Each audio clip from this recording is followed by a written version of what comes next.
Hello, and welcome to my book about the 5 different types of government. Hopefully by the end of this book, I'm a Republican. Billy, you being a Republican isn't a type of government.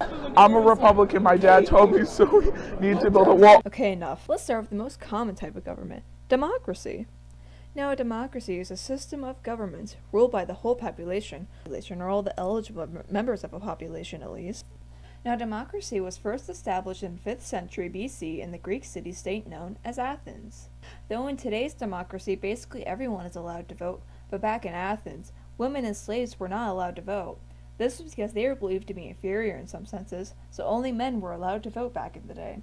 Countries that use the system today are India, France, Norway, and Italy. So can anyone think of any other countries that use this system? America! Do you mean the USA, Billy? The USA is the United Kingdom. We'll have this conversation later. This book is about governments now, not about geography. Let's just continue. Next one up is the Republic. A republic government is a state in which supreme power is held by the people and their elected representatives. Isn't that the same thing as a democracy? Oh, so you have been listening. Okay. No, it is not. The difference between the two lies in the minority rights. In the republic, the person elected is used to protect the rights that the people vote on, while in a democracy they have a constitution and are allowed to vote whether or not specific government laws can be taken away. Now, if you're done interrupting, can I continue? Alright. The first republic democracy came to life around 509 BCE, when the Romans overthrew the Etruscan. You see, the Etruscan have been ruling over the Romans for at least 100 years top, so when the Romans overthrew, they knew they wanted a government like a republic. Though in modern republics, it's kind of hard to pinpoint which countries have used the republic governments since they have been lost in history. Though in modern republics, it's kind of hard to pinpoint which countries have used the republican government since they had been lost in history. Though some countries that use our republic-like governments today are Algeria, Afghanistan, Angola, and Benin, just to name a few. On to the next government, a monarchy. Now, can anyone name any monarchs they can think of? Are you a monarch? I think you're a monarch. No, I'm not a monarch. Okay, whatever helped you sleep at night, Bill. I'm a Republican. Okay, is that like a Twitch you have or something? I'm a Republican!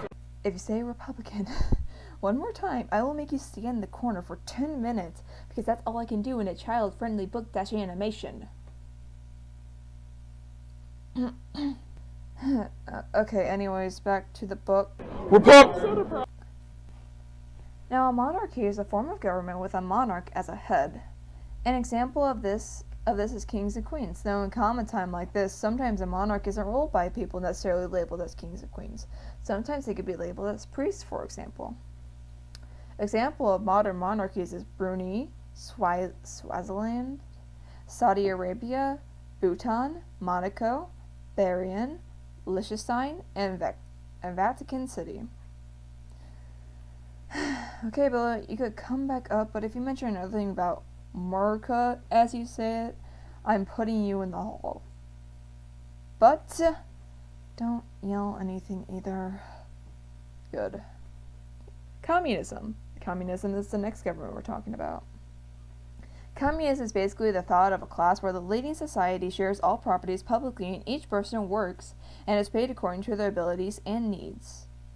Now, almost everyone has at least heard of communism once in their lives, or will soon hear of it.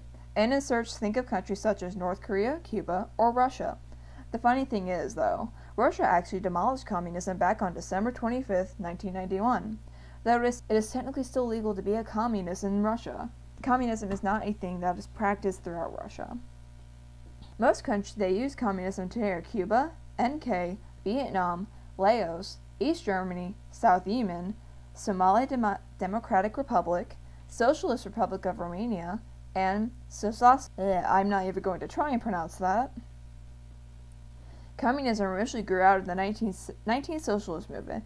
The SM was an international organization of socialist parties created in 1904 in Great Britain and was popularized by that. Though the common communism we all think of today was actually created back in 1804. Oh, I can just tell you're going to be a recurring theme in this. What is it now? My dad told me Russia is a communist country. You're wrong. Well, sorry to break it to you, Billy, but your dad is wrong. Study shows that Russia communism was demolished except for a small 12% that is communally communist. Only a communist would say that. That's handled. Let's get on to the last government so I get this over with and I can send you guys to recess. The last government type is a dictatorship. A dictatorship is a government commonly ruled by, you guessed it, a dictator. No countries exactly use this type of government as a long-time thing. In fact, in countries, dictators rise and fall like leaves on trees. Strong examples of this is Hitler in Nazi Germany and Stalin in Communist Russia. Dictators actually have common traits too. Dictators usually rule autocracies. They often only are a single leader with no self-appointed governing body to check their power, and they often keep their power through the media. What's the autocracies? Good question, random kid I don't know the name of because they have never made an impression on me, to know the name of at least. An autocracy is a system of governments by one person with absolute power, aka just a fancy word for dictatorship. Then why did you say dictatorship? Because I want to have variety, unlike your parents. Okay, that's the end of the book. Hope you all go off and... Republican!